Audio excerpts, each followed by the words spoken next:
بسم الله الرحمن الرحيم إن الحمد لله والصلاة والسلام على رسول الله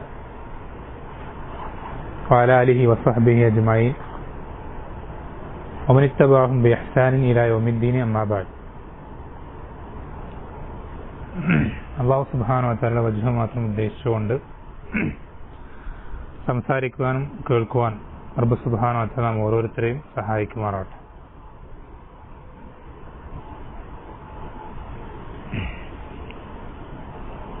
ഏറ്റവും അവസാനത്തെ ദർസിൽ സംസാരിച്ചു നിർത്തിയതുപോലെ തന്നെ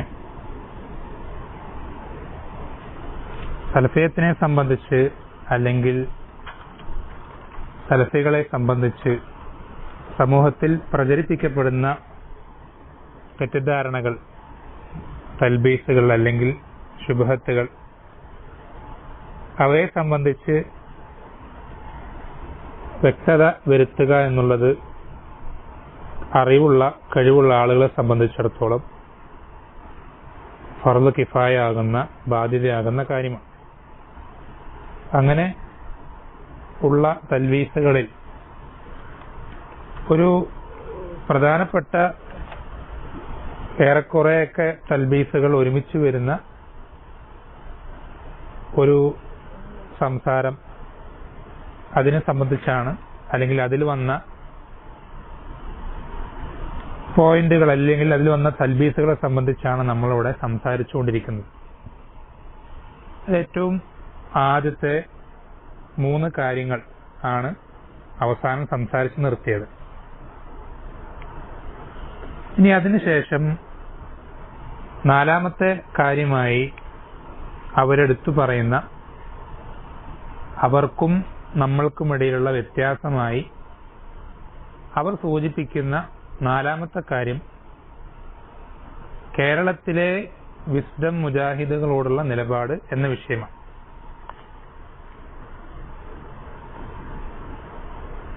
അപ്പൊ അതിനെ സംബന്ധിച്ച് അവർ സംസാരിക്കുമ്പോൾ ഏറ്റവും ആദ്യം ആ സംസാരിക്കുന്ന വ്യക്തി പറയുന്നത് അവർ ബിദ്അത്തുകാരാണ്, അവർ ബിദ്അത്തുകാരാണ്, അവർ ബിദ്അത്തുകാരാണെന്ന് 3 തവണ ആവർത്തിച്ച് പറയുന്നുണ്ട്.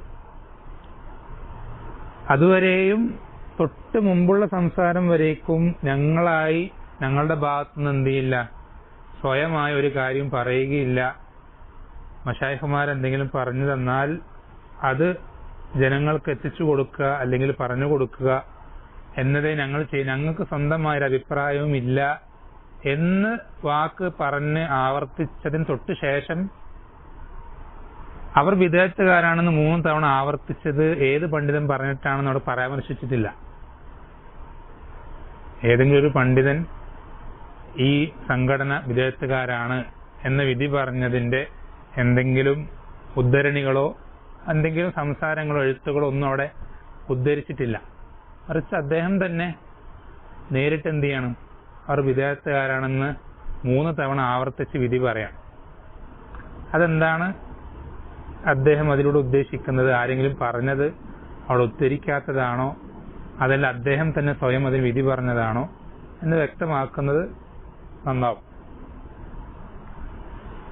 എന്തായാലും അദ്ദേഹം അങ്ങനെ വിധി പറഞ്ഞതിന് ശേഷം അദ്ദേഹം അവരുടെ പോരായ്മകളെ സംബന്ധിച്ച് പല കാര്യങ്ങളും എടുത്തു പറയുന്നതിൽ അതിൽ നമുക്ക് മനസ്സിലാക്കാൻ സാധിക്കുന്ന ഒരു വസ്തുത, അദ്ദേഹത്തിന് ഇവരെ സംബന്ധിച്ച് വ്യക്തമായൊരു ധാരണ പൂർണ്ണമായും ലഭിച്ചിട്ടില്ല എന്നുള്ളതാണ്. ശ്രദ്ധിക്കേണ്ടത്, നമുക്കൊരു കാര്യത്തെ സംബന്ധിച്ച് വിധി പറയണമെങ്കിൽ ഒരു കാര്യം ഇന്നതാണ്, അതിന്റെ വിധി ഇതാണ്, അല്ലെങ്കിൽ ഇന്ന ആളുകൾ ബിദ്അത്തുകാർ, അങ്ങനെ ഒരു കാര്യത്തെ സംബന്ധിച്ച് നമ്മളൊരു വിധി പറയണമെങ്കിൽ അതിനു മുമ്പ് ആ കാര്യത്തെ സംബന്ധിച്ച് വ്യക്തമായ ധാരണ ഉണ്ടാകുക എന്നുള്ള നിർബന്ധം. പണ്ഡിതന്മാർ പറഞ്ഞ ഹുക്മു അനി ശൈഇ ഫറഉൻ അൻ തസവ്വുരിഹി എന്ന് പറയാറുണ്ട്. പക്ഷെ ഒരു കാര്യത്തെ സംബന്ധിച്ച് വിധി പറയാന്നുള്ളത് എന്തിനെ ആസ്പദമാക്കി, അതിനെ സംബന്ധിച്ചുള്ള നമ്മുടെ കാഴ്ചപ്പാടിനെ ആസ്പദമാക്കിയിരിക്കും. നമ്മൾ അതിനെ സംബന്ധിച്ച് ശരിയായ കാഴ്ചപ്പാടുള്ളവരാണെങ്കിൽ നമുക്ക് അതിനെ സംബന്ധിച്ച് ശരിയായ വിധി പറയാൻ സാധിക്കും. അതിനെ സംബന്ധിച്ച് തെറ്റായ കാഴ്ചപ്പാടാണ് നമുക്കുള്ളതെങ്കിൽ നമ്മൾക്ക് അതിനെ പറ്റി നമ്മൾ പറയുന്ന വിധി, നമ്മൾ വിധിക്കുന്ന വിധിയും തെറ്റായി പോകും. അപ്പോ ഇവിടെ അദ്ദേഹം അവരെ സംബന്ധിച്ച് പറയുന്ന കാര്യങ്ങൾ കുറെയൊക്കെ ശരിയായ കാര്യങ്ങളുണ്ട്, കുറെയൊക്കെ തെറ്റായ അല്ലെങ്കിൽ ശരിക്കും മനസ്സിലാക്കാത്ത ചില വിഷയങ്ങളുണ്ട്. അദ്ദേഹം പറയുന്ന ഒരു വിഷയമാണ് വലാ ബറായിൽ അവർക്ക് പ്രശ്നമുണ്ട് എന്നുള്ളത്. അത് അവരുടെ ഒരുപാട് സംസാരങ്ങളിൽ, അവരുടെ പരസ്യമായ പല പ്രചരണങ്ങളിലും, ദായിമാരുടെ സംസാരങ്ങളിലൊക്കെ, അല്ലെങ്കിൽ അവരുടെ സംഘടനാ നേതാക്കന്മാരുടെ സംസാരങ്ങളിൽ നിന്നൊക്കെ നമുക്ക് വ്യക്തമായിട്ടുള്ളൊരു കാര്യം തന്നെയാണ്. അത് യാതൊരു സംശയമില്ല. വലാ ബറ എന്ന വിഷയത്തിൽ അവർ നടത്തുന്ന തെറ്റിദ്ധരിപ്പിക്കൽ ശ്രദ്ധിക്കണം. ഒരു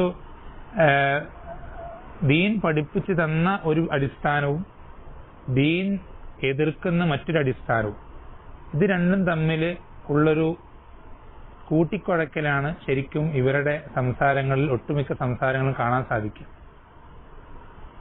അതായത് അല്ലാഹു സുബ്ഹാനഹു വ തആല ഖുർആനിലൂടെ ആണെങ്കിലും അല്ലെങ്കിൽ നബി സല്ലല്ലാഹു അലൈഹി വസല്ലമ അദ്ദേഹത്തിന്റെ ജീവിതത്തിലൂടെ ആണെങ്കിലും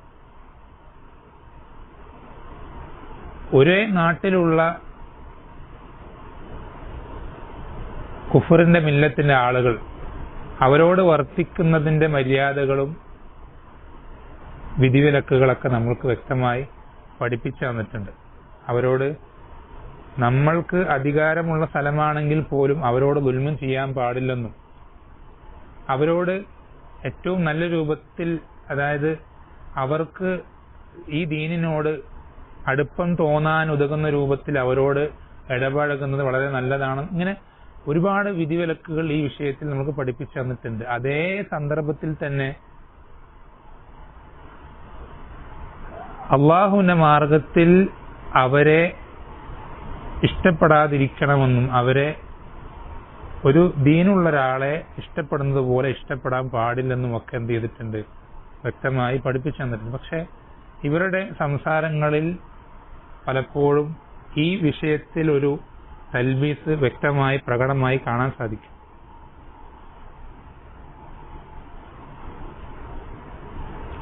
ഉദാഹരണത്തിന്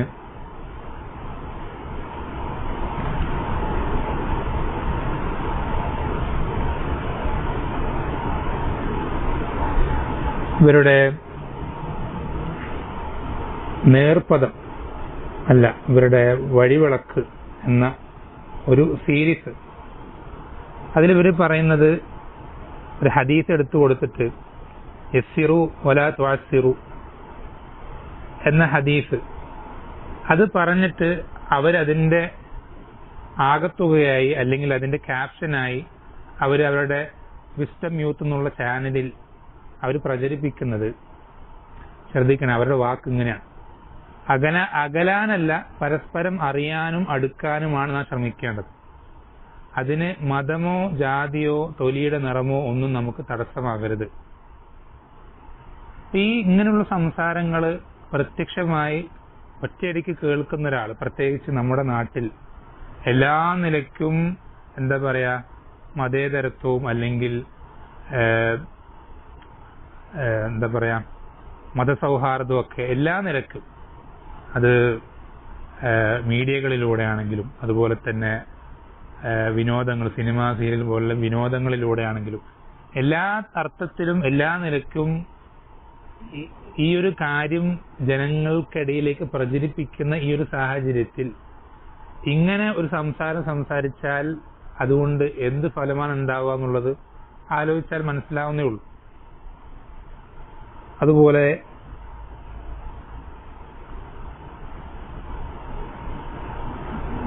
ഇവരുടെ ഒരു വ്യക്തി, ഒരു നാം ഇന്ത്യക്കാർ എന്ന് പറഞ്ഞിട്ട് ഇങ്ങനെ ഒരുപാട് ഉദാഹരണങ്ങൾ ഈ വിഷയത്തിൽ എന്ത് ചെയ്യാൻ സാധിക്കും, നമുക്ക് എടുത്തു പറയാൻ സാധിക്കും.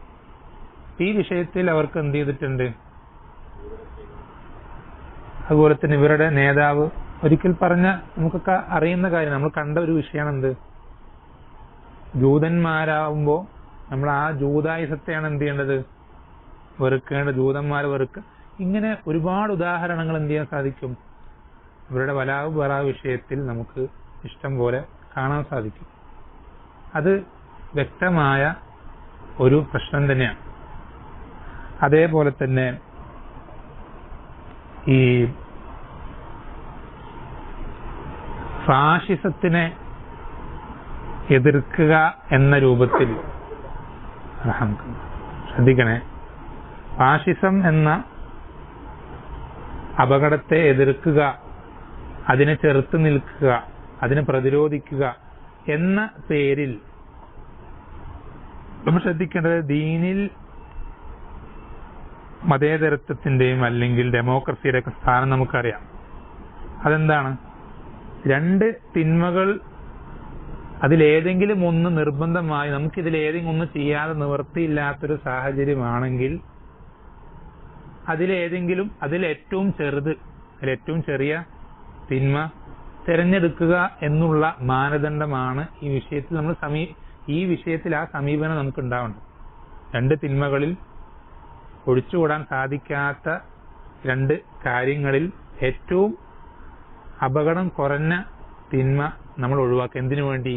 അപകടം കൂടിയ തിന്മയെ മാറ്റി നിർത്താൻ വേണ്ടി. ഈ ഒരു സമീപനമാണ് ഈ വിഷയത്തിൽ നമുക്ക് ഉണ്ടാകേണ്ടത്. പക്ഷേ ഫാഷിസം എന്നുള്ള വലിയ തിന്മയെ പ്രതിരോധിക്കാൻ വേണ്ടി ഡെമോക്രസിയെ പുകഴ്ത്തി പറയുമ്പോൾ അലൈക്കും സലാം, ഒരിക്കലും കേൾക്കുന്ന ഒരാൾ ഒരിക്കലും ഇത് ചെറിയ തിന്മയാണ് എന്നുള്ളൊരു അർത്ഥത്തിലേക്ക് ഒരിക്കലും എത്തുന്നില്ല. ആ തരത്തിലുള്ള സംസാരങ്ങളും എഴുത്തുകളും ഇവരിൽ നിന്ന് ഒരുപാട് കാണാൻ സാധിക്കും. ശ്രദ്ധിക്കണേ, രണ്ട് തിന്മകൾ, അലൈക്കും സലാം, രണ്ട് തിന്മകളിൽ രണ്ടും തിന്മയാണ്. അതിൽ കുറെ കൂടി അപകടം പിടിച്ച തിന്മയുണ്ട്, എന്നാൽ അതിന്റെ താരതമ്യേന അപകടം കുറഞ്ഞ മറ്റൊരു തിന്മയുണ്ട്.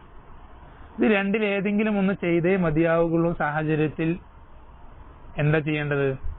ഏറ്റവും അപകടം കുറഞ്ഞ, അത് നമ്മൾ ഇഷ്ടപ്പെട്ടിട്ടല്ല, വേറെ നിവൃത്തിയില്ലാത്തത് കൊണ്ട് നമ്മൾ എന്ത് ചെയ്യണം? അതിന്റെ ഭാഗമാകേണ്ടി വരും. ആ ഒരു അർത്ഥത്തിൽ ജനങ്ങൾക്ക് ഡെമോക്രസിയെ സംബന്ധിച്ച് വിശദീകരിച്ചു കൊടുക്കുന്നതിന് പകരം അതെന്തോ വലിയെന്തോ ഒരു മഹത്വമായിട്ടും വലിയെന്തോ ഒരു നല്ലൊരു വിശുദ്ധമായ ആദർശമായിട്ടൊക്കെ ജനങ്ങൾക്ക് മുന്നിൽ അവതരിപ്പിക്കുമ്പോൾ അതിന്റെ പ്രത്യാഘാതം വളരെ വലുതാണ്. അതുകൊണ്ടുണ്ടാവുന്ന ദോഷങ്ങൾ അപകടം പിടിച്ചതാണ്. ഈ തരത്തിൽ ഒരുപാട് എഴുത്തുകളും സംസാരങ്ങളും ഇവരിൽ നിന്ന് കാണാൻ സാധിക്കും.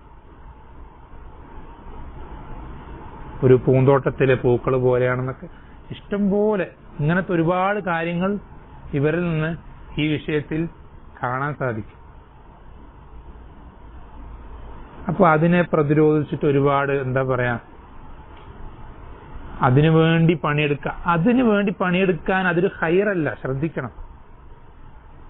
അതൊരു തിന്മ തന്നെയാണ്, അതൊരു അപകടം തന്നെയാണ്. ഫാഷിസത്തുമായി കമ്പയർ ചെയ്യുമ്പോൾ അതെന്താണ്? കുറച്ചുകൂടി തിന്മ കുറവാണ്, അത്രയേ ഉള്ളൂ. ആ ഒരു രൂപത്തിൽ തന്നെ ജനങ്ങൾക്ക് പഠിപ്പിച്ചു കൊടുക്കാൻ ഇവർക്ക് ബാധ്യതയുണ്ട്. ഇവരെന്താ ചെയ്യുന്നത്? അതിനെ വളരെ നല്ലൊരു കാര്യമായി അവതരിപ്പിച്ച് അതിനെതിരെ സംസാരിക്കുക, അതിന്റെ വിധി ശരിക്ക് ജനങ്ങൾക്ക് പഠിപ്പിച്ചു കൊടുക്കുന്ന ആളുകളെ പറ്റി അവരെന്ത് ചെയ്യുന്നുണ്ട്? വളരെ മോശമായി സംസാരിക്കുകകൂടി ചെയ്യുന്നുണ്ട്. അതുകൊണ്ട് അതിനെ പുകഴ്ത്തി പറയലും ഒന്നും മാത്രമല്ല, അതിന്റെ സത്യാവസ്ഥ ജനങ്ങൾക്ക് പഠിപ്പിച്ചു കൊടുക്കുന്ന ആളുകളെ മോശമായി ചിത്രീകരിക്കുകയും ഇവരിലുണ്ട്. ഒരു പുസ്തകത്തിൽ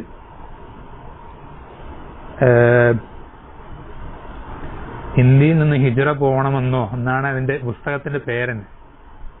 ഹിജ്റിനെ പറ്റി അവരുടെ നിലപാട് അവർ പരസ്യമായി പറഞ്ഞ അത് തീവ്രവാദ മനസ്ഥിതിയുള്ള ആളുകളിൽ നിന്ന് മാത്രം ഉണ്ടാവുന്ന ഒരു ചിന്തയാണ്. ശരിക്കും ഹിജ്റിന്റെ വിധി എന്താ? അത് ഇവരെന്തിനാണ് പഠിപ്പിച്ചു കൊടുക്കാൻ മടിക്കുന്നതിനാ?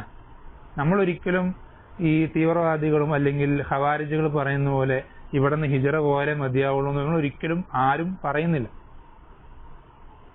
മറിച്ച് ഹിജ്റ എന്നുള്ളത് നമ്മൾക്ക് നമ്മുടെ ദീൻ ഇൽഹാർ ചെയ്യാൻ, അത് പ്രകടമാക്കാൻ, ദീനിന്റെ ശആയിറുകൾ മുറുകെ പിടിക്കാൻ അതുമായി ബന്ധപ്പെട്ട് നിൽക്കുന്നൊരു വിധിയാണ്.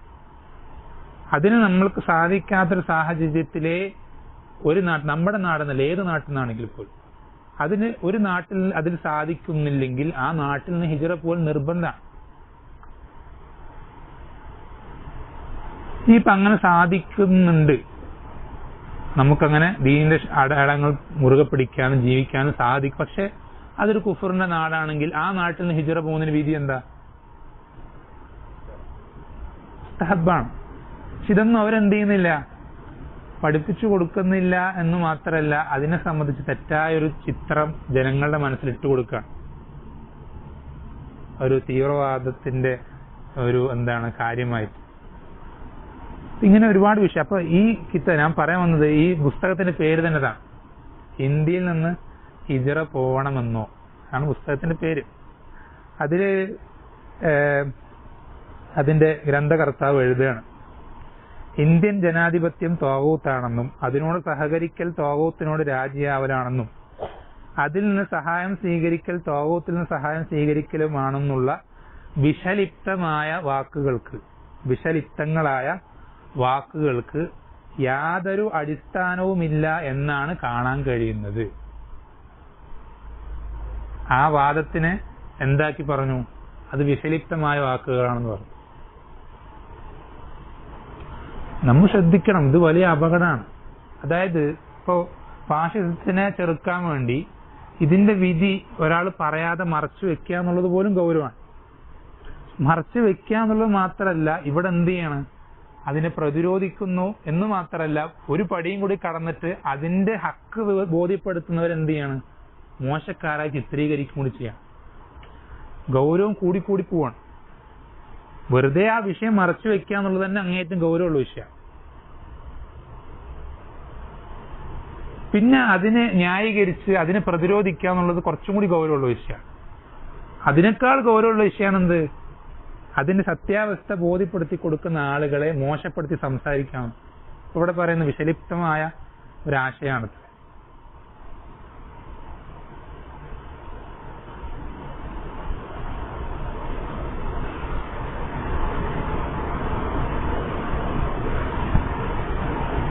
അപ്പോൾ ഇങ്ങനെ ഒരുപാട് വിഷയങ്ങൾ, അതുപോലെ തന്നെ ഇവരുടെ സംഘടനയുടെ ചെലവിൽ നടത്തുന്ന പരിപാടികളിൽ ആരൊക്കെയൊക്കെയോ കൊണ്ടുവന്നിരുത്തുക, സംസാരിപ്പിക്കുക. വെറും ഒരു വിദാഴ്ത്തുകാരനെ തങ്ങളുടെ വേദിയിൽ കൊണ്ടുവന്ന് അവനെ സംസാരിക്കാൻ വേദി നൽകുന്നതിനെ എത്ര ഗൗരവമായിട്ട് സലഫുകൾ വിമർശിച്ചിട്ടെന്ന് അറിയാം. അങ്ങേയറ്റം നമ്മൾ മറ്റൊരു വിദാഴ്ത്തുകാരൻ സദസ്സിൽ പോയിരിക്കുന്നതിന് വിധി നമ്മൾ നേരത്തെ പറഞ്ഞു, 3 നിബന്ധനകൾ പറഞ്ഞു, കഴിഞ്ഞ ദർസിൽ പറഞ്ഞു. ഇത് അങ്ങനെയല്ല. നമ്മുടെ വേദിയിൽ ഇങ്ങോട്ട് എന്ത് ചെയ്യുക, ഒരു വിദേഹത്തുകാരനെ കൊണ്ടുവന്നിരുത്തുന്നതിനെ സംബന്ധിച്ച് സലഫുകൾ അങ്ങേയറ്റം ശക്തമായി സംസാരിച്ചിട്ടുണ്ട്. എത്രത്തോളം പറഞ്ഞിട്ടുണ്ട്? അത് ദീനിനെ തകർക്കുന്നതിൽ നമ്മൾ അതിനെ സഹായിക്കുന്ന പോലെ, നമ്മൾ ദീനിനെ തകർക്കാൻ കൂട്ടു നിൽക്കുന്നത് പോലെയാണ് അങ്ങനെ ചെയ്യുന്നത് എന്ന് പോലും സലഫുകൾ പറഞ്ഞിട്ടുണ്ട്. ഇത് വിദാഴ്ത്തുകാരനെ കൊണ്ടുവന്ന് ഇരുത്തുന്നവരുടെ വിധിയാണ്. ഇത് ഒരു ദീനും ഇല്ലാത്ത, പേരിൽ മാത്രം ഇസ്ലാമുള്ള, തന്റെ കുഫർ ശരിക്കും പ്രകടിപ്പിച്ചിട്ടുള്ള ഒരാള്, അയാൾ കൊണ്ടുവന്ന് ഇരുത്തുന്നതിന് വിധി എന്തായിരിക്കും? അപ്പോ അത്ര ഗൗരവമുള്ള വിഷയമായിരിക്കും.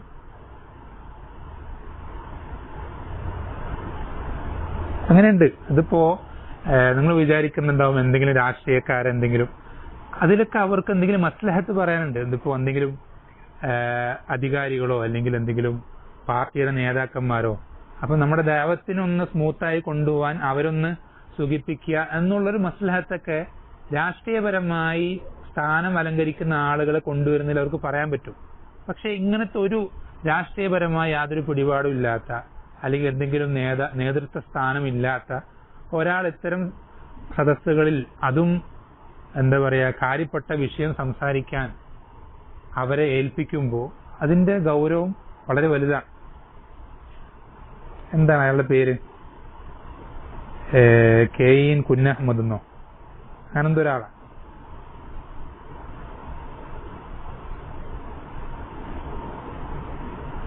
അവരുടെ എന്താണ് യൂത്ത് കോൺക്ലേവ് എന്ന് പറഞ്ഞിട്ട് ചെറുപ്പക്കാർക്ക് വേണ്ടി നടത്തുന്ന ഒരു സംസാരത്തിൽ ഇങ്ങനെയുള്ള ഒരാളെ ശരിക്കും അദ്ദേഹത്തിന്റെ ഇൽഹാദും അതുപോലെ ദീനിന്റെ പച്ചക്കെതിരാവുന്ന വിഷയങ്ങൾ പരസ്യമായി എഴുതുകയും സംസാരിക്കുകയൊക്കെ ചെയ്യുന്ന ആളാണ്.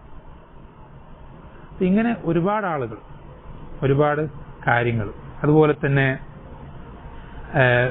ഇവരുടെ ജാമിഅൽ ഹിന്ദ് പോലുള്ള സ്ഥാപനങ്ങളിൽ വിദ്യാർത്ഥിക്കാരെ അങ്ങേയറ്റം എന്ത് ചെയ്യുക, ആദരിക്കുകയും അവരെ വലിയ വിശിഷ്ടാദികളായി സ്വീകരിക്കുകയും അവർക്ക് വലിയ ക്ഷണം അവർക്ക് വളരെ വലിയൊരു സ്വീകരണം നൽകി, അങ്ങനെയൊക്കെ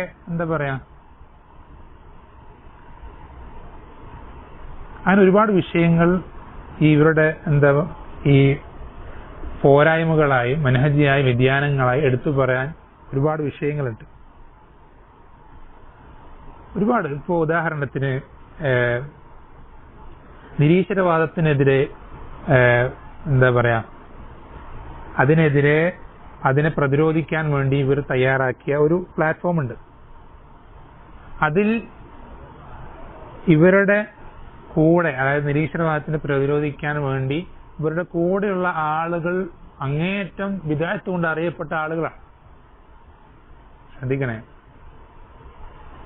നമുക്കൊരാളെ നിരീശ്വരവാദത്തു നിന്നും മറ്റ് യുക്തിവാദത്തു നിന്നും അവനെ ഇങ്ങോട്ട് എത്തിക്കുക എന്നുള്ളതിലുപരി അവനെ ഇങ്ങോട്ട് എത്തിക്കുമ്പോൾ ശരിയായ ദീനിൽ എത്തിക്കണം. നമ്മുടെ ബാധ്യതയാണ്. അപ്പൊ ഇവിടെ അങ്ങനെ ഒരുപാട് കാര്യങ്ങൾ ഉദാഹരണമായിട്ട് പറയുന്ന അങ്ങനെ ഒരുപാട് വിഷയങ്ങൾ അവർക്കുണ്ട്. അങ്ങനെ ഒരുപാട് വിഷയങ്ങൾ അവർക്ക് പോരായ്മകളായിട്ടുണ്ട്. അപ്പോൾ ഇദ്ദേഹം ഇതിന്റെ അടിസ്ഥാനത്തിലാണ് എന്ത് ചെയ്യുന്നത്, അവർ വിദേഹത്തുകാരാണ് എന്ന് ആവർത്തിച്ച് പറയുന്നത്. നമ്മളൊരു കാര്യം ശ്രദ്ധിക്കാനുള്ളത്, നമ്മൾ ആദ്യം പറഞ്ഞു, അദ്ദേഹം സംസാരിച്ച സംസാരത്തിന്റെ തുടക്കത്തിൽ അദ്ദേഹം പറഞ്ഞിരുന്നു, നമ്മളായിട്ടൊന്നും ചെയ്യുന്നില്ല, അത് പണ്ഡിതന്മാർ ചെയ്യുമ്പോൾ നമ്മൾ അത് പറയുന്നു, അത് നമ്മൾ അനുസരിക്കുന്നു എന്നേ ഉള്ളൂ എന്ന് ആദ്യം അദ്ദേഹം പറയുന്നു. ഈ സംസാരിക്കുന്ന വ്യക്തി നമ്മൾ ശ്രദ്ധിക്കേണ്ടത്, നമ്മളും അതിനു വേണ്ടി തന്നെയാണ് എന്ത് ചെയ്യുന്നത്, പരിശ്രമിക്കുന്നത്. ഈ പറയുന്ന പോരായ്മകൾ അത് പണ്ഡിതന്മാരുടെ അടുക്കലേക്ക് നമ്മുടെ സഹോദരന്മാർ അത് ഏറ്റവും നല്ല രൂപത്തിൽ തന്നെ അവർക്ക് എത്തിച്ചു കൊടുക്കുകയും അവരതിൻ്റെതായ ശരിയായ രൂപത്തിൽ ആ വിഷയത്തിൽ എടുക്കേണ്ട നിലപാടുകൾ എടുക്കാൻ പരമാവധി പരിശ്രമിക്കുകയും ചെയ്യുന്നുണ്ട്. എന്ന് വെച്ചാൽ ഈ വിദഅത്തുകൾ അവരിലുള്ളത്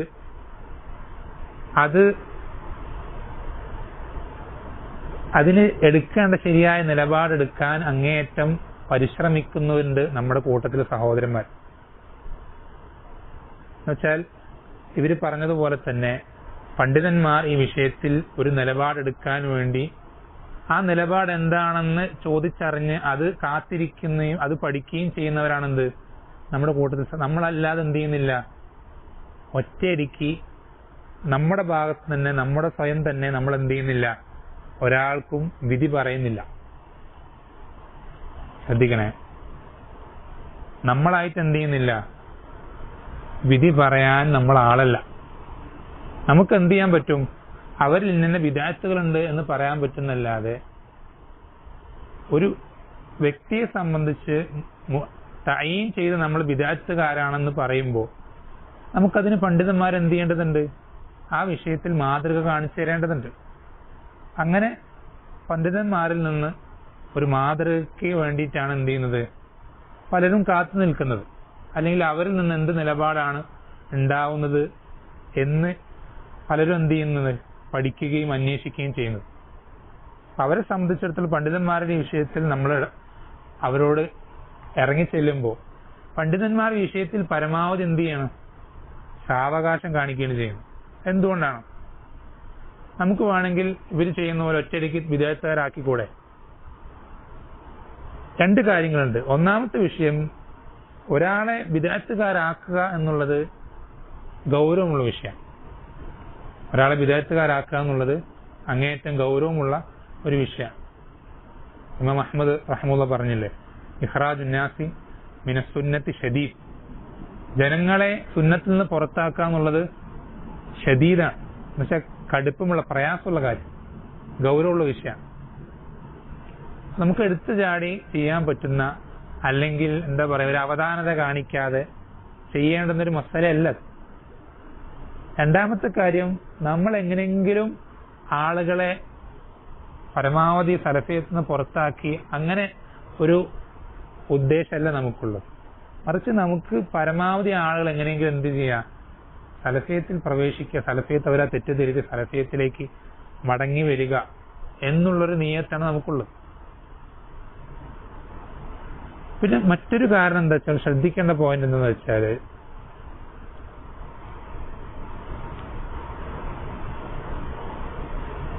ഈ പറയുന്ന സംഘടനക്കാരിൽ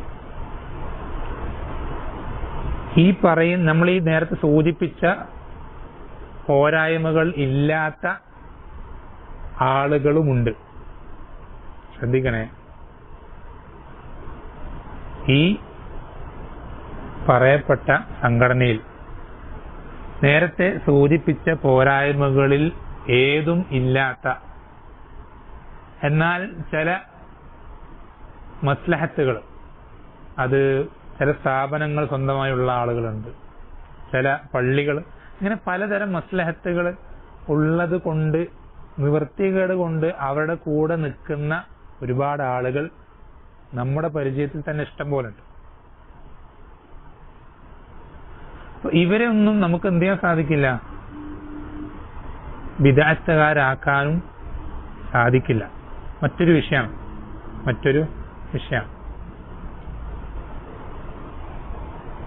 ഇവിടെ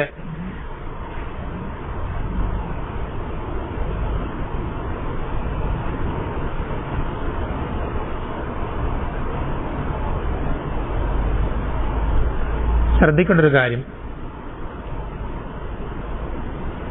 ഷെയ്ഖ് അഹ്മദ് നജ്മി റഹിമഹുള്ള അദ്ദേഹത്തിനോട് ഇവരിൽ കാണപ്പെടുന്ന ഹിസ്ബിയത്തിനെ സംബന്ധിച്ച് എന്ത് ചെയ്യുന്നുണ്ട്,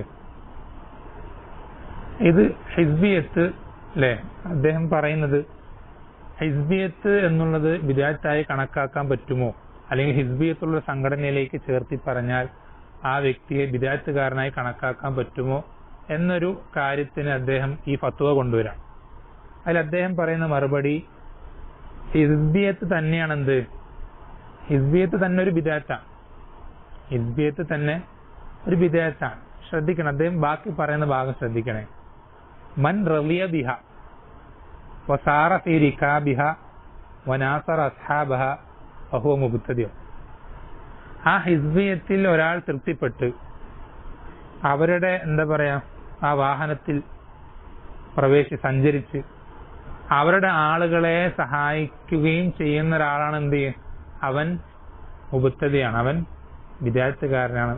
ഇവിടെ നമ്മൾ ശ്രദ്ധിക്കണം, അദ്ദേഹം പറയുന്നത് അവരുടെ ഈ കാര്യങ്ങൾ തൃപ്തിപ്പെടുന്ന ഒരാളെ സംബന്ധിച്ചാണ് എന്ത് ചെയ്യുന്നത്, ബിദ്അത്തുകാരെന്ന് പറയുന്നു.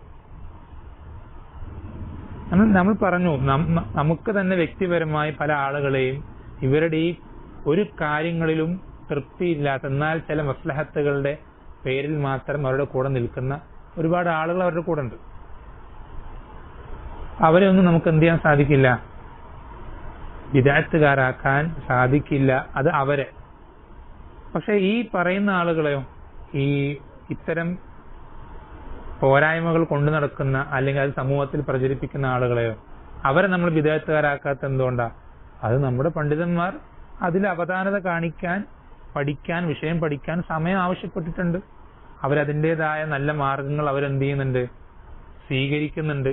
അവരുടെ നേതാക്കന്മാരിൽ പലരെയും അങ്ങോട്ട് പോയി കാണുകയും ചിലരെ ഇങ്ങോട്ട് വിളിച്ചു വരുത്തുകയും ഒരുപാട് സംസാരങ്ങൾ ഈ തെറ്റുകൾ ചൂണ്ടിക്കാണിക്കപ്പെട്ടതിന് ശേഷം അവർ തമ്മിൽ നടന്നിട്ടുണ്ട്. അതിൽ അവര് മസ്ലഹത്ത് കാണുന്നുണ്ട്. ഇൻഷാ അല്ലാഹ് അവരിൽ എന്തെങ്കിലും മാറ്റം പ്രതീക്ഷിച്ചുകൊണ്ടാണ്. അവർ ശരിയായ സലഫിയത്തിലേക്ക് മടങ്ങി വന്നു കഴിഞ്ഞാൽ അതിൽ ഒരുപാട് ഖൈർ ഉണ്ടാകുമെന്ന് ആഗ്രഹിച്ചുകൊണ്ട് മാത്രം. അപ്പൊ അവരവധാനത കാണിക്കുന്നിടത്തോളം നമ്മൾ എന്ത് ചെയ്യാൻ പാടില്ല, ധൃതി പിടിക്കേണ്ട ആവശ്യമില്ല. തലയിരിക്കുമ്പോ വാലാടാൻ പാടില്ല പറയാറുണ്ട്. നമ്മുടെ ശൈഖന്മാര് ഈ വിഷയത്തിൽ അവരെ ഒരു പ്രത്യേക വിധി പറയാതെ അവരുടെ ആ വിഷയം പഠിക്കുകയും ഇപ്പോഴും ആ വിഷയം ചർച്ച ചെയ്യുകയും അതുമായി ബന്ധപ്പെട്ട ആളുകളുമായി ഈ വിഷയം കൂടിക്കാഴ്ച നടത്തുകയൊക്കെ ചെയ്തുകൊണ്ടിരിക്കുന്ന ഈ സന്ദർഭത്തിൽ നമ്മൾ എന്ത് ചെയ്യാൻ പാടില്ല? എടുത്തു ചാടി അവരുടെ വിഷയത്തിൽ ഒരു വിധി പറയുന്നത് ശരിയല്ല. മറിച്ച് ആ വിഷയത്തിൽ ഈ കാര്യങ്ങളൊക്കെ പഠിച്ച് ചർച്ച ചെയ്ത ആളുകൾ ഒരു വിധി പറയുമ്പോൾ നമ്മൾ എന്ത് ചെയ്യും? ആ വിധി നമ്മൾ നിങ്ങൾക്ക് അറിയിച്ചു തരും. അത്രേ നമുക്ക് ആ വിഷയത്തിൽ ചെയ്യാൻ സാധിക്കുള്ളൂ. അപ്പോഴും ആ വിധി ബാധകമാവുക ആർക്കാ? ഈ കാര്യങ്ങൾ പറഞ്ഞ അല്ലെങ്കിൽ അതിൽ തൃപ്തിപ്പെട്ട് അത് തെറ്റാണെന്ന് അറിഞ്ഞിട്ടും അതിൽ തൃപ്തിയോടുകൂടെ അവരുടെ കൂടെ ചേർന്ന് നിൽക്കുന്ന ആളുകളെ എന്ത് ചെയ്യുക? ആ വിധി എപ്പോഴും ബാധിക്കുക. മറിച്ച് ഇതൊക്കെ തെറ്റാണെന്ന് മനസ്സിലാക്കി അതിലൊന്നും ഭാഗവാക്കാകാതെ അതിലൊന്നും സഹകരിക്കാതെ കേവലം ചില മസ്ലഹത്തുകൾക്ക് വേണ്ടി മാത്രം അവരുടെ കൂടെ നിൽക്കുന്ന ആളുകളെ അവർക്കെന്താവൂല, ഈ വിധി ബാധകമാവൂല. അത് വേറെ വിഷയം.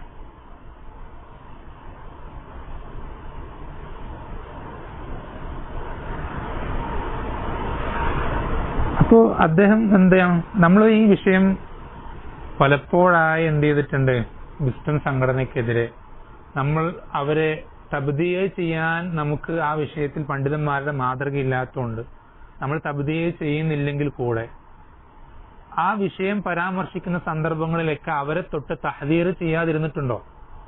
ഞാൻ തന്നെ എത്ര സന്ദർഭങ്ങളിൽ എത്ര സ്ഥലങ്ങളിൽ പറഞ്ഞിട്ടുണ്ട്, രഹസ്യമായിട്ടും പരസ്യമായിട്ടും അവരുടെ പണ്ഡിതന്മാരിരിക്കുന്ന മജ്‌ലിസുകൾ പോകാതിരിക്കാനും അവരുടെ എഴുത്തുകാർ എഴുതുന്ന എഴുത്തുകൾ വായിക്കാതിരിക്കാനും ഇങ്ങനെ അവരുടെ ആളുകൾ നടത്തുന്ന സ്ഥാപനങ്ങളിൽ കുട്ടികളെ പഠിപ്പിക്കാതിരിക്കാൻ ഇങ്ങനെ എല്ലാ നിലയ്ക്കും നമ്മൾ എന്ത് ചെയ്യാറുണ്ട്?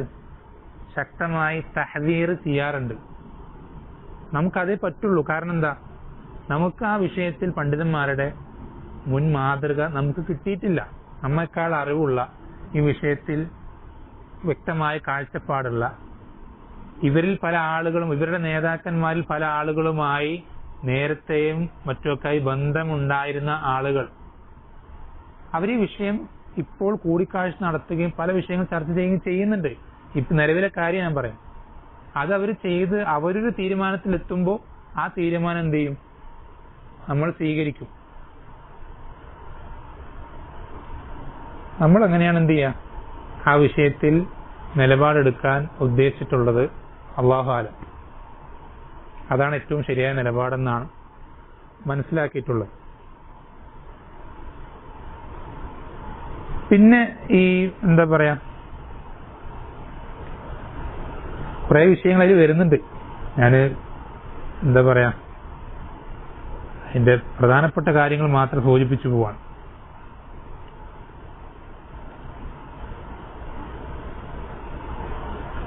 അതുപോലെ തന്നെ ഈ എഴുത്തൊക്കെ അവിടെ എന്ത് ചെയ്യുന്നുണ്ട്? ഉദ്ധരിക്കുന്നുണ്ട്.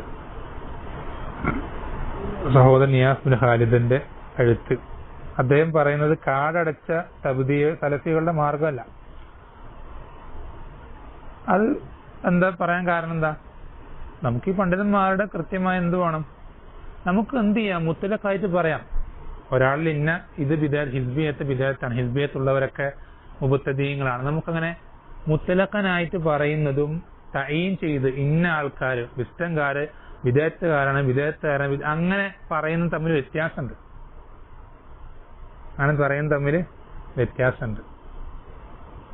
നമ്മൾ ഏതുപോലെ തക്ഫീറിൽ നമുക്കറിയാം, ഒരാൾ കാഫിറാക്കുമ്പോൾ ഖബറിന് മുന്നിൽ സുജൂദ് ചെയ്ത ഒരാൾ കാഫിറാണ് എന്ന് പറയാനല്ലാതെ നമുക്ക് ഖബറിന് മുന്നിൽ സുജൂദ് ചെയ്ത ഒരാളെ തഈൻ ചെയ്ത് നീ കാഫിറാണെന്ന് പറയുന്നത് തമ്മിൽ വ്യത്യാസമുണ്ട് എന്നതുപോലെ തന്നെ തബ്ദീഅയിലും ആ വ്യത്യാസമുണ്ട്. അപ്പോ നമ്മൾ അവലംബിക്കുന്ന പണ്ഡിതന്മാരുടെ ആ വിഷയത്തിലുള്ള വിധി വന്നു കിട്ടാത്തത് കൊണ്ട് നമുക്ക് ആ വിഷയത്തിൽ വിധി പറയാൻ തൽക്കാലം നിർവാഹമില്ല. നമ്മൾ തബ്ദീഅ് ചെയ്യാൻ തൽക്കാലം നിർവാഹമില്ല. അതേസമയം നമ്മൾ എന്ത് ചെയ്യും? അവരുടെ പോരായ്മകൾ, അവരിൽ സംഭവിച്ചിട്ടുള്ള ന്യൂനതകൾ, ഉസൂലി ആയിട്ടുള്ള മൻഹജി ആയിട്ടുള്ള പിഴവുകൾ, അത് നമ്മൾ എന്ത് ചെയ്യും? ജനങ്ങളെ തൊട്ട് താക്കീത് ചെയ്യുകയും അവരിൽ നിന്ന് പരമാവധി ഒരു സേഫ് ഡിസ്റ്റൻസ് കാത്തു സൂക്ഷിക്കാൻ നമ്മൾ പലപ്പോഴും പറഞ്ഞിട്ടുണ്ട്, ഇനി പറയുകയും ചെയ്യും. അവരാ തെറ്റിൽ നിന്ന് മടങ്ങുവോളം, ആ തെറ്റുകൾ അവര് തിരുത്തുവോളം അത് നമ്മുടെ ബാധ്യതയാണ്. കാരണം പല ആളുകൾക്കും വിസ്ഡംകാരുടെ പോരായ്മകൾ പലപ്പോഴും അറിയുന്നില്ല. അവരെന്തോ സലഫികളാണെന്നും പറഞ്ഞിട്ടാണ് എന്ത് ചെയ്യുന്നത് പല ആളുകൾ ഇപ്പോഴും നടക്കുന്നത്. നമുക്കവർ തബ്ദീൽ ചെയ്യാൻ ചില തടസ്സങ്ങളുണ്ട് എന്ന് പറഞ്ഞിട്ട് അവര് പരിപൂർണമായ സലഫികളാണെന്ന് ആരാ പറഞ്ഞു? ഒരുപാട് പോരായ്മ നമ്മൾ പറഞ്ഞല്ലോ. നേരത്തെ പറഞ്ഞത് സാമ്പിളാണ്, ചില ഉദാഹരണങ്ങൾ മാത്രം. ഈ ഓരോ കാര്യത്തിലും ഒരുപാട് വിഷയങ്ങൾ ഇനിയുണ്ട്.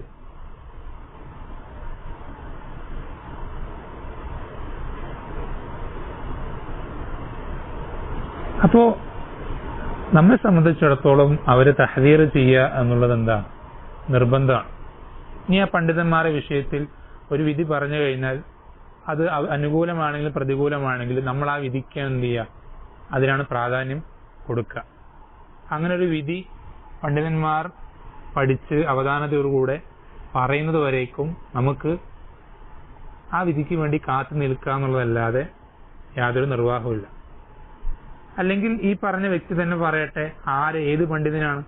വിദേഹത്തുകാരനാണ്, വിദേഹത്തിന് ആവർത്തിച്ച് 3 പ്രാവശ്യം പറഞ്ഞത് ഏത് പണ്ഡിതനാണ് എന്ന് ഈ പറഞ്ഞ വ്യക്തി തന്നെ പറയട്ടെ. അത് അദ്ദേഹം അതിൽ പറഞ്ഞ സംസാരത്തിൽ പറഞ്ഞിട്ടില്ല.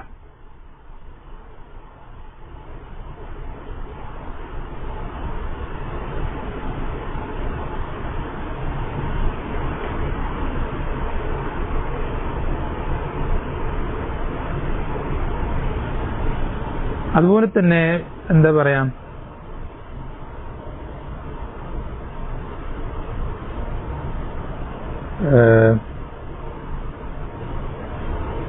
ഈ എഴുത്തിൽ നിന്ന് തന്നെ പിന്നെയും കുറെ കാര്യങ്ങൾ അദ്ദേഹം എടുത്ത് ഉദ്ധരിക്കുന്നുണ്ട്. അതൊക്കെ എടുത്തു വെച്ചിട്ട് ഒരുപാട് കാര്യങ്ങൾ അദ്ദേഹം എന്ത് ചെയ്യണം? ചർച്ച ചെയ്യാം. എന്താണ് എഴുത്തില് പിന്നെ അദ്ദേഹം പറയുന്നത്? കേരളത്തിലെ വിസ്ഡം എന്നറിയപ്പെടുന്ന കക്ഷിയുമായി പല അഭിപ്രായ വ്യത്യാസങ്ങളുള്ളവരാണ് ഞങ്ങൾ.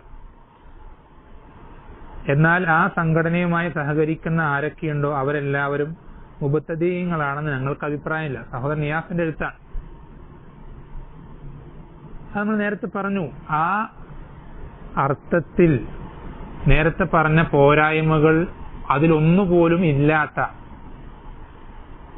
ആ പോരായ്മകളെ ഒന്നിനെയും ന്യായീകരിക്കാത്ത, ആ സംഘടനയുടെ കൂടെ നിൽക്കുന്നതിൽ തൃപ്തിയില്ലാത്ത പല മസ്ലഹത്തുകൾക്കും വേണ്ടി അതിന്റെ കൂടെ സഹകരിക്കേണ്ടി വരുന്ന ചില ആളുകളുണ്ട്. അത് നമുക്കറിയാം. അത് അങ്ങേയറ്റം പഠിച്ചിട്ടുള്ള, അറിവുള്ള, കഴിവുള്ള ആളുകളും സാധാരണക്കാരൊക്കെ ഉണ്ട്. അവരെല്ലാവരും നമുക്ക് എന്ത് ചെയ്യാൻ സാധിക്കില്ല? ഒരേ കാറ്റഗറിയിൽ ഉൾപ്പെടുത്താൻ സാധിക്കില്ല. അതാണ് അദ്ദേഹം പറഞ്ഞത്.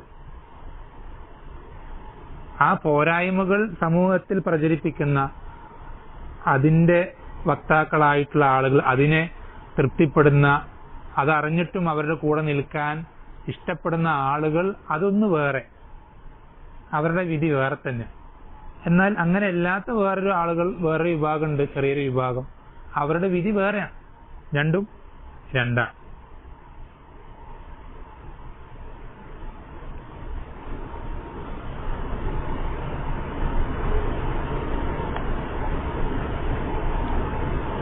പിന്നെ മറ്റൊരു വിഷയം, 5ാമത്തെ കാര്യമായിട്ട് അദ്ദേഹം പറയുന്നത് എന്താന്ന് വെച്ചാൽ,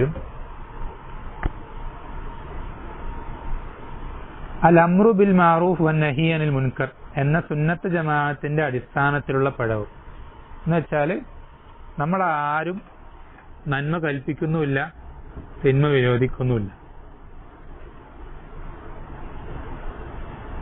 നമ്മളാരും നന്മ കൽപ്പിക്കുകയോ തിന്മ വിരോധിക്കുകയോ ചെയ്യാത്ത ആളുകളാണ്. നമുക്ക് ആ വിഷയത്തിൽ ചെയ്യാത്ത ആളുകളാണെന്നല്ല, നമുക്ക് ആ വിഷയത്തിൽ പിഴവ് സംഭവിച്ചിട്ടുണ്ട്. എന്താണ് അതിന് ഉദാഹരണമായിട്ട് പറയുന്നത്? എന്താ? ഒന്നാമത്തെ ഉദാഹരണം നമ്മൾ നേരത്തെ പറഞ്ഞ ഉദാഹരണം. ഈ എഴുത്തിലൂടെ ഇദ്ദേഹം എന്ത് ചെയ്തു? പണ്ഡിതന്മാരെ ചീത്ത വിളിച്ചു എന്നുള്ളത് അത് തെറ്റിദ്ധാരണയാണ്, നമുക്കൊന്നും ചെയ്യാൻ കഴിയില്ല. അദ്ദേഹം ചീത്ത വിളിച്ചിട്ടില്ല. ചീത്ത വിളിക്കാത്തൊരു കാര്യത്തെ ചീത്ത വിളിയായി നിങ്ങൾ മനസ്സിലാക്കി, അത് ആദ്യത്തെ തെറ്റ്. പിന്നെ അത് അമ്രു ബിൽ മാറൂഫ് നഹി അനിൽ മുൻകർ ഇല്ലാത്തത് കൊണ്ടാണ് ഒരാൾ അതിനെതിരെ സംസാരിക്കാതിരിക്കുന്നു വിചാരിക്കുന്നു മറ്റൊരു തെറ്റ്. അങ്ങനെ തെറ്റിദ്ധാരണകളാണ്.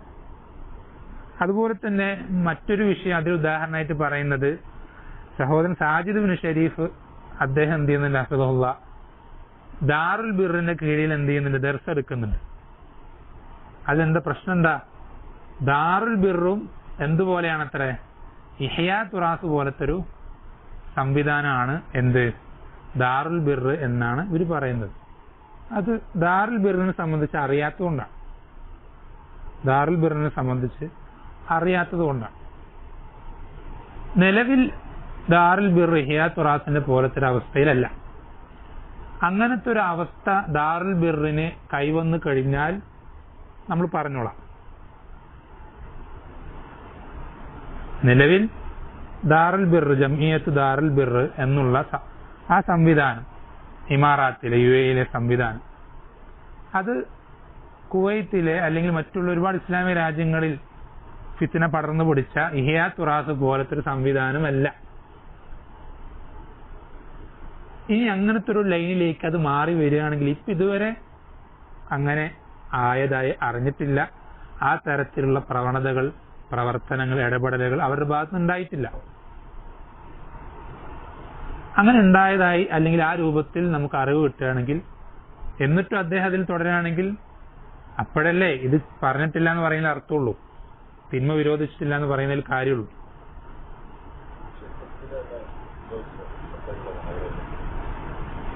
അല്ലാഹു അലം.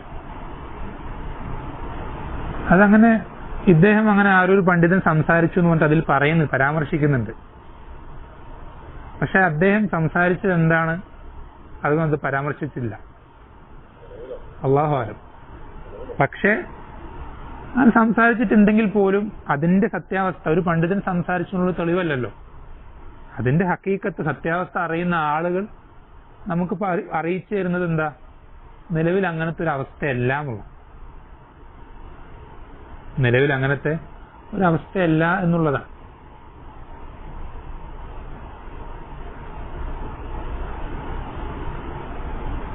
അപ്പോ ഇതൊക്കെ എന്താണ്, തിന്മയല്ലാത്തൊരു കാര്യത്തെ തിന്മയാണെന്ന് തെറ്റിദ്ധരിക്കുക, എന്നിട്ട് എന്താ നിങ്ങൾ ആരും അതിനെതിരെ എതിർത്തില്ലല്ലോ എന്ന് ചോദിക്കുന്നതിൽ അർത്ഥമില്ല.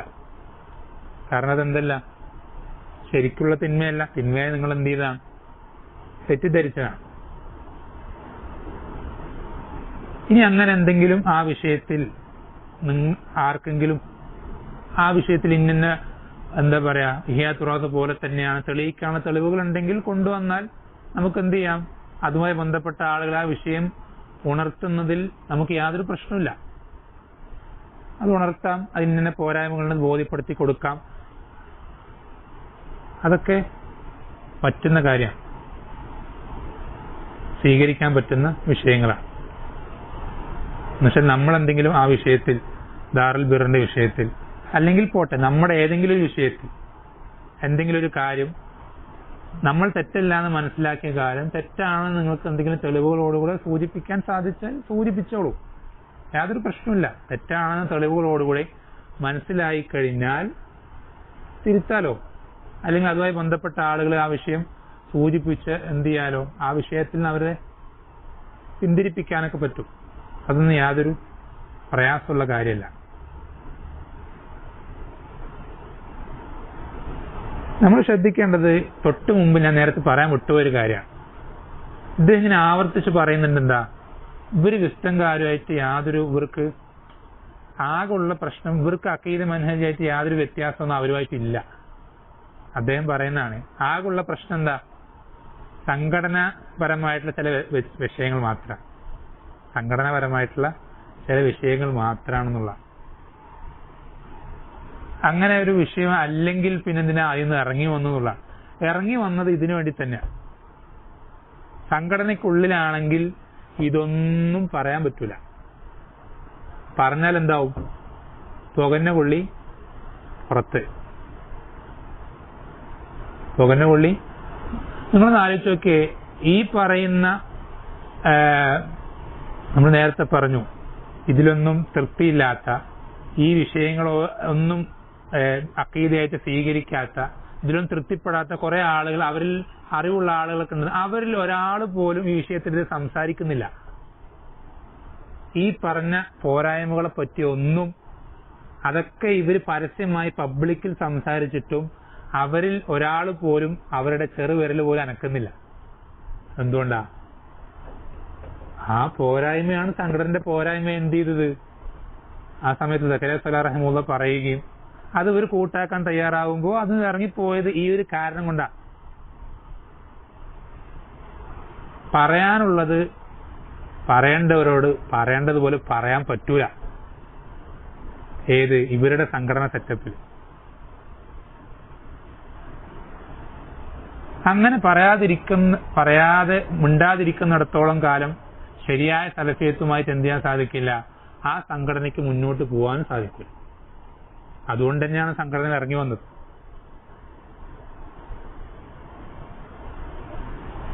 അതുകൊണ്ട് തന്നെയാണ് ആ സംഘടനയിൽ നിന്ന് ഇറങ്ങി വന്നത്.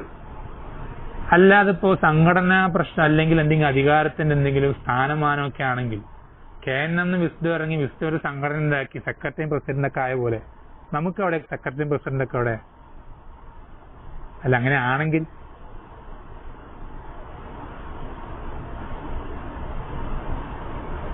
ഒരു ഓൾ കേരള ഒരു പ്രത്യേക സംഘടന എന്ന് പറഞ്ഞിട്ട് അതിന്റെ ജനറൽ സെക്രട്ടറി ആയിട്ട് സക്കറിയ സ്വലാഹ് ഇങ്ങനെയൊക്കെ ആകാമായിരുന്നില്ലേ?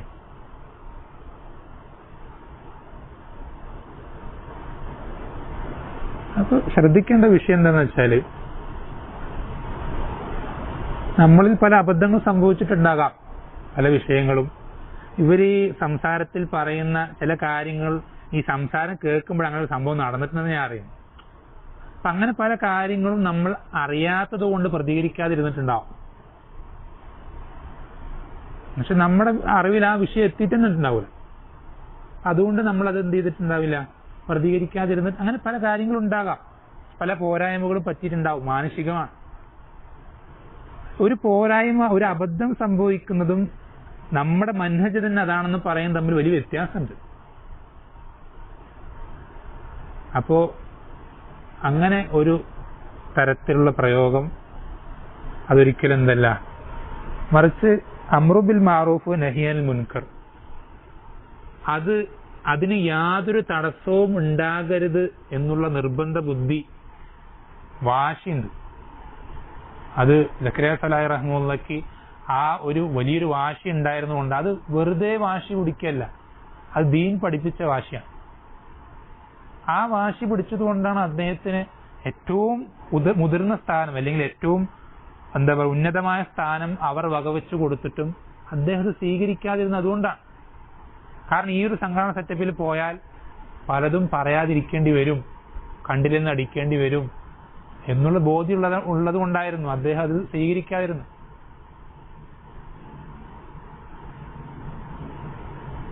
വളരെ ശ്രദ്ധിക്കേണ്ട വിഷയമാണ്.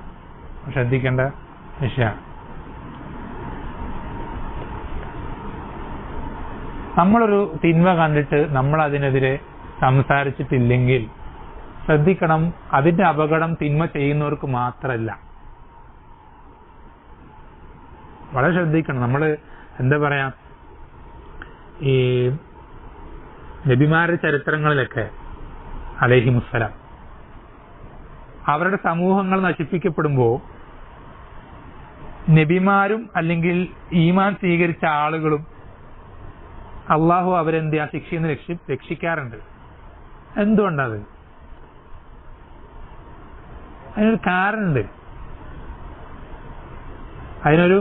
ആ കാരണം മനസ്സിലാക്കണമെങ്കിൽ എന്താലോചിച്ചാൽ മതി. ലൂത്ത് അലൈഹിസ്സലാമയുടെ ഭാര്യ എന്തുകൊണ്ട് നശിപ്പിക്കപ്പെട്ടു എന്ന് ആലോചിച്ചാൽ മതി. ലൂത്ത് അലൈഹിസ്സലാമയുടെ ഭാര്യ എന്തുകൊണ്ട് നശിപ്പിക്കപ്പെട്ടത്? അവര് ലിവാത്ത് ചെയ്യുന്നൊരു സ്ത്രീ ആയിരുന്നോ?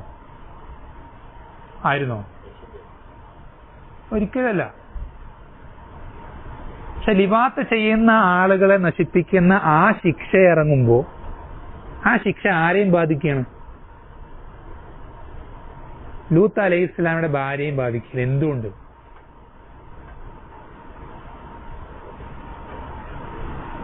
ചില മുഫസ്സിരീങ്ങൾ വിശദീകരിക്കുന്നത് അവരാ തിന്മയിൽ തൃപ്തിപ്പെട്ടതുകൊണ്ട്. ഞാൻ ചെയ്യുന്നില്ല, പക്ഷെ അവർ ചെയ്തെന്താ കുഴപ്പം എന്ന് വെച്ചാൽ ആ തിന്മയെ ഖൽബ് കൊണ്ടുപോലും എന്ത് ചെയ്തിരുന്നില്ല. മുൻകറിന് ഇൻകാർ ചെയ്യുന്നത് 3 അവസ്ഥയിലായിട്ടാണ്. ഏറ്റവും ചെറിയ അവസ്ഥ എന്താ? മിനിമം അവസ്ഥ കൽബുകൊണ്ട് ഇൻകാർ ചെയ്യുന്നതിന്റെ ലിദ് എതിരാണെന്ത്? മനസ്സിൽ അതിനോട് തൃപ്തി ഉണ്ടാവുക. കൽബ് കൊണ്ടുപോലും എന്ത് ചെയ്തിട്ടില്ല, ആ മുൻകറിന് ഇൻകാർ ചെയ്തിട്ടില്ല. ആര്? ലൂത്ത് അലൈഹി ഇസ്ലാമിന്റെ ഭാര്യ. അതുകൊണ്ടാണ് അവർക്ക് എന്ത് ചെയ്തത്? ആ ശിക്ഷ അനുഭവിക്കേണ്ടി വന്നത്. എന്ന് വെച്ചാൽ മുൻകറിനെ ഇൻകാർ ചെയ്തിട്ടില്ലെങ്കിൽ ആ മുൻകറിനുള്ള ശിക്ഷ അള്ളാഹു ഇറക്കുമ്പോൾ ആ മുൻകർ ചെയ്ത ആളുകൾ മാത്രമല്ല ശിക്ഷ ബാധിക്കുക, മറിച്ച് എല്ലാവരും ബാധിക്കും.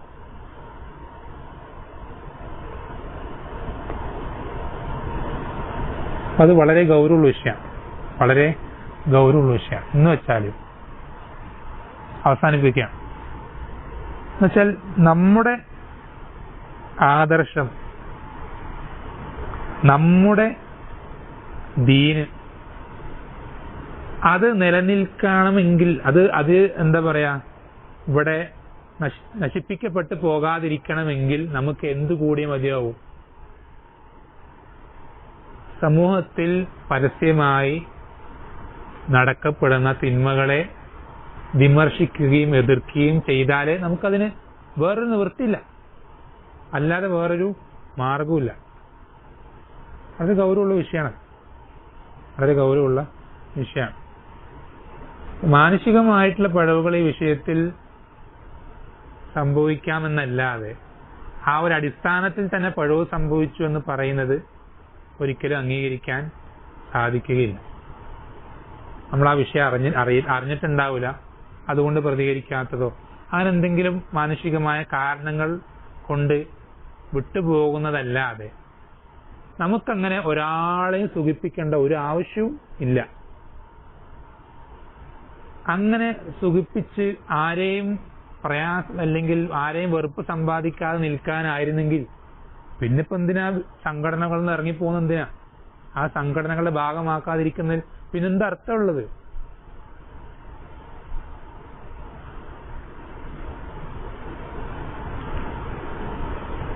മറിച്ച് ഇപ്പോഴും അതിൻ്റെ ഒന്നും ഭാഗവാക്കാകാതിരിക്കുന്നതിന്റെ കാരണം പറയാനുള്ളത് പറയാൻ വേണ്ടി തന്നെയാണ്. അത് ഇഷ്ടപ്പെടുന്നവർ ഇഷ്ടപ്പെടട്ടെ, വെറുക്കുന്നവർ വെറുത്തോട്ടെ. നമുക്ക് ലോകത്തെല്ലാവരും തൃപ്തിപ്പെടുത്താൻ നമുക്ക് പറ്റൂല, കഴിയൂല. വെറുതെ കഷ്ടപ്പെട്ടൊരു കാര്യമില്ല. ഇവരിപ്പി ചെയ്യുന്നതാ വിസ്തംകാർ.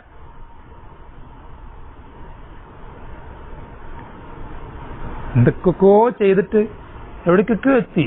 ഒരു എന്താ പറയാ, ഒരു ജമാഅത്ത് ഇസ്ലാമി ലൈറ്റ് വേർഷനായിട്ട് എന്ത് ചെയ്യുന്നുണ്ട്, മാറിപ്പോകുന്നൊരു കോലത്തിലേക്കാണ് പോകുന്നത്. അവസാനം ഞാൻ കണ്ടൊരു വീഡിയോയിൽ ഇവരുടെ സദസ്സിൽ എല്ലാവരും എഴുന്നേപ്പിച്ച് നിർത്തിയിട്ട് ഒരു മുദ്രാവാക്യമൊക്കെ ചൊല്ലിക്കൊടുക്കുന്നുണ്ട്. എല്ലാവരും കയ്യൊക്കെ ഉയർത്തിയിട്ട് മുദ്രാവാക്യം ചൊല്ലും. ആരുടെ അവസ്ഥ? ജമാഅത്ത് ഇസ്ലാമിക്കാരുടെ അവസ്ഥയല്ല ഞാൻ പറയുന്നത്, വിസ്തംകാരുടെ അവസ്ഥയാണ്. ഇതൊക്കെ ആരെ കാണിക്കാനാണ്? ആരെ തൃപ്തിപ്പെടുത്താനാണ്? ജനങ്ങളുടെ കയ്യടി കിട്ടാനോ?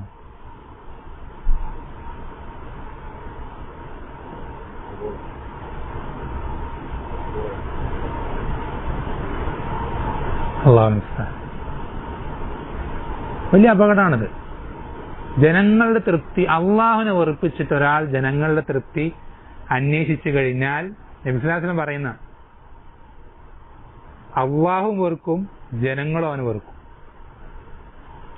അതേസമയം അള്ളാഹുവിന്റെ തൃപ്തിക്ക് വേണ്ടി ഒരാൾ ജനങ്ങളെ വെറുപ്പിച്ചു കഴിഞ്ഞാൽ അള്ളാഹു അവനെ ഇഷ്ടപ്പെടും, ജനങ്ങളും അവനെ ഇഷ്ടപ്പെടും. ഒന്നുമില്ലെങ്കിലും കോമൺ സെൻസ് കൊണ്ട് ചിന്തിക്കുക, ഈ ജനങ്ങളുടെയൊക്കെ ഹൃദയം ആരുടെ കൈകളിലാണ്? അത് മാത്രം ചിന്തിച്ചാ പോരെ. ജനങ്ങളുടെ മുന്നിൽ കാട്ടിക്കൂട്ടാൻ വേണ്ടി എന്തൊക്കെയൊക്കെയോ ചെയ്യാം. ഈ ചാനൽ മീഡിയക്കാർ വന്നിരുന്ന് എന്തൊക്കെയോ ചെയ്യുന്ന പോലെ ഈ കപ്പിന്റെ കാല് വെച്ച് വെച്ചാൽ എന്തായിരിക്കും സ്ഥിതി എന്ന് പറയാ. അതുപോലെ തന്നെ നമ്മുടെ ഇത്രയും കോടിക്കണക്കായ ആൾക്കാരെന്ന് ഒരു ഫുട്ബോൾ ടീം പോലും ഇങ്ങനെ എന്തൊക്കെയൊക്കെയോ പറഞ്ഞ് ആളുകളെ കയ്യടിയും തൃപ്തിയും പിടിച്ചു വാങ്ങാന്നുള്ളല്ലാതെ ഇവരൊക്കെ എന്താ പറയാ, ഇവരുടെ പിന്നിൽ നിൽക്കുന്ന അണികളെ സംബന്ധിച്ച് ഇവർ ചോദ്യം ചെയ്യപ്പെടുന്നുള്ള ബോധം ഇവർക്ക് വേണ്ടേ? എത്ര ആളുകളാണ് ഇവരെ ഫോളോ ചെയ്യുന്നത്, ഇവരുടെ സംസാരം കേൾക്കുന്നത്? ആ അണികളുടെ വിഷയത്തിൽ ഓരോരുത്തരുടെ വിഷയത്തിലും ഇവർ ചോദ്യം ചെയ്യപ്പെടുക തന്നെ ചെയ്യും. ഈ നേതാക്കന്മാർ ഓരോരുത്തരും അതിന് മറുപടി പറയാൻ തയ്യാറായിക്കോ. ഓരോരുത്തരും എത്ര ആളുകളാണ് ഈ വിസ്തംകാരാണ് സലഫിയത്ത്, അവർ ശരിയായ സലഫിയത്തെ പഠിപ്പിക്കുന്നവർ അല്ലേ? ഇവരാണെങ്കിൽ കാണിക്കുമ്പോൾ ഇവരുടെ സമ്മേളനങ്ങൾ സോലയിൽ ഫൗസാനും വലിയ വലിയ ആൾക്കാരെയൊക്കെ കാണിക്കുക. സാധാരണക്കാർ എന്തായാലും തെറ്റിദ്ധരിക്കപ്പെടും. ഇവർക്കറിയില്ലല്ലോ ഇവർ പണ്ഡിതന്മാരെ മുന്നിലെത്തുമ്പോൾ ഒരു മുഖവും നാട്ടിൽ വേറൊരു മുഖമാണെന്ന്. അതുകൊണ്ടാണ് ഇങ്ങനെ പണ്ഡിതന്മാരെയൊക്കെ കൊണ്ടുവരാൻ സാധിക്കുന്നത്. എന്തുകൊണ്ടാണ്? അതുകൊണ്ടാണല്ലോ നമ്മുടെ സഹോദരന്മാർ ഈ പോരായ്മകൾ ചൂണ്ടിക്കാണിച്ചപ്പോ പല പണ്ഡിതന്മാർ അത്ഭുതപ്പെടുകയാണ്. ഇവരിങ്ങനെയായിരുന്നു. അവര് പണ്ഡിതന്മാരുടെ അടുക്കൽ വന്ന് സംസാരിക്കുമ്പോൾ അവർ ഈ ഒരു രൂപത്തിലേ അല്ല, തികഞ്ഞ 916 ക്യാരറ്റ് സലഫിയത്താണ് പണ്ഡിതന്മാരുടെ മുന്നിൽ എത്തുമ്പോൾ അവർ പ്രകടിപ്പിക്കുക. അതേസമയം നാട്ടിലത്തെ അവസ്ഥ നമുക്കെല്ലാം അറിയുള്ളൂ. ഇതൊക്കെ റബ്ബിന്റെ അടുക്കൽ ചോദ്യം ചെയ്യപ്പെടും. എന്നെ പോലെ ആരെങ്കിലോ അല്ലെങ്കിൽ വേറെ ആരെങ്കിലോ ഇങ്ങനെ സംസാരിച്ചാലോ ഇല്ലെങ്കിലൊക്കെ ഇവരുടെയൊക്കെ ദീനിന്റെ ചുമതല അല്ലെങ്കിൽ ഇവരുടെയൊക്കെ ആഖിറത്ത് സലഫിയത്ത് എന്നുള്ള ബാധ്യത അത് ഈ നേതാക്കന്മാരുടെ തലയിൽ ബാധ്യതയായിട്ടുണ്ട് എന്നുള്ള കാര്യം വല്ലപ്പോഴൊക്കെ ഒന്ന് ഓർത്താൽ നന്നാവും. പിന്നെയും വിഷയങ്ങളുണ്ട്. ഇപ്പോ 5-ാമത്തെ വരെ പറഞ്ഞെത്തിയുള്ളൂ. അതിൽ എന്താ പറയാ, പല വിഷയങ്ങളും അദ്ദേഹത്തിന്റെ സംസാരത്തിൽ അങ്ങോട്ടും ഇങ്ങോട്ടൊക്കെ കടന്നു വരുന്നതുകൊണ്ട് ഒന്ന് തർത്തീബാക്കി എടുക്കാനുള്ള ചെറിയൊരു പ്രയാസം കൊണ്ടാണ് പറഞ്ഞു വരുമ്പോൾ ഒരുപാട് വൈകുന്നത്. ഇൻഷാ അല്ലാഹ് അടുത്ത ദിവസം അല്ലെങ്കിൽ അടുത്ത ആഴ്ച 6-ാമത്തെ കാര്യം മുതൽ സംസാരിക്കാം. അല്ലാഹു സുബ്ഹാനഹു വ തആല